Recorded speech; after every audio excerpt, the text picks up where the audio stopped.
আসসালামু আলাইকুম। আজকে সবাই জুলাইয়ের ১ তারিখ থেকে ফ্যাসিবাদ বিরোধী দিবস পালন করছে বা গণঅভ্যুত্থান দিবস পালন করছে। লম্বা কর্মসূচি, অনেকের ৩০-৩৫ দিনের কর্মসূচি।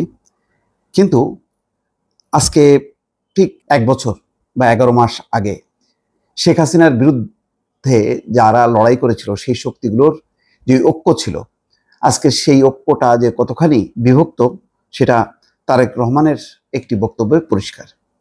তিনি বলছেন যে সংখ্যানুপাতিক নির্বাচন ব্যবস্থা কতটা উপযোগী সেটা ভেবে দেখার জন্য অনুরোধ করেছেন এবং কিছু যুক্তিও তুলে ধরেছেন।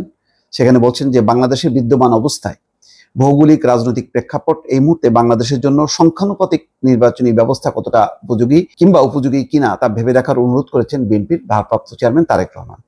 সংখ্যানুপাতিক নির্বাচনী ব্যবস্থা ঐক্যের পরিবর্তে, খেয়াল করেন তিনি কি বলছেন, সংখ্যানুপাতিক নির্বাচনী ব্যবস্থা ঐক্যের পরিবর্তে বিভক্তিমূলক সমাজ এবং অস্থিতিশীল সরকার সৃষ্টির কারণ হয়ে উঠতে পারে কিনা এসব রাজনৈতিক নেতাকে ভেবে দেখার অনুরোধ করব।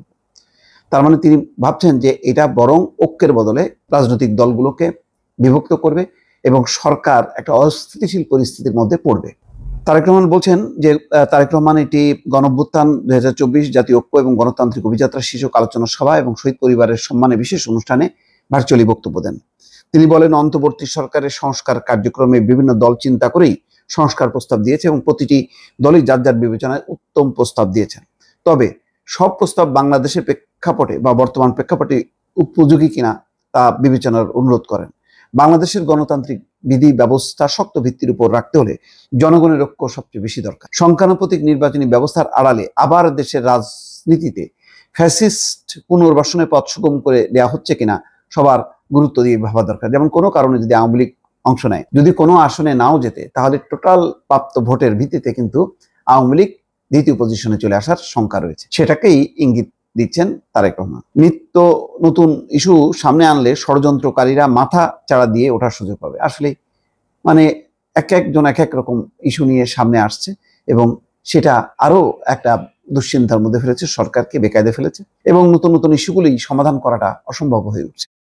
তারেক রহমান বলেন, সংস্কার ইস্যু নিয়ে দলগুলো অন্তর্বর্তী সরকারকে ব্যস্ত রাখলে তার জনগণকে রাজনৈতিক এবং অর্থনৈতিক অধিকার থেকে বঞ্চিত রাখতে পারে।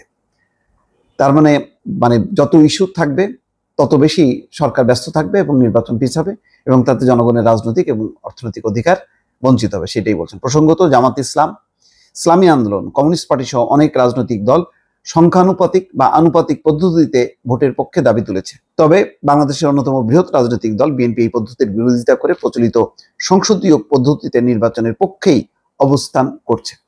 আমি ব্যক্তিগতভাবে বলি যে অনেক ইস্যু আছে, সেই ইস্যুগুলো যার যার রাজনৈতিক দল তার ম্যানিফেস্টোতে আনুক এবং জনগণের সামনে উপস্থাপন করুক। তারপর জনগণ যাকে পছন্দ করবে, যেটাকে সিলেক্ট করবে, তাকেই ভোট দেবে।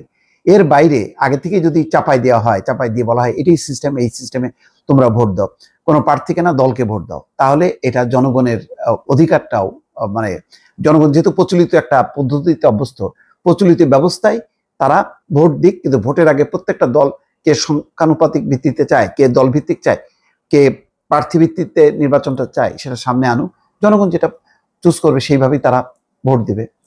কিন্তু আগে থেকেই, ভোটের আগেই যদি সবকিছু নির্ধারণ করা হয়, তাহলে জনগণের মতামতের আর কোনো মূল্য থাকে না।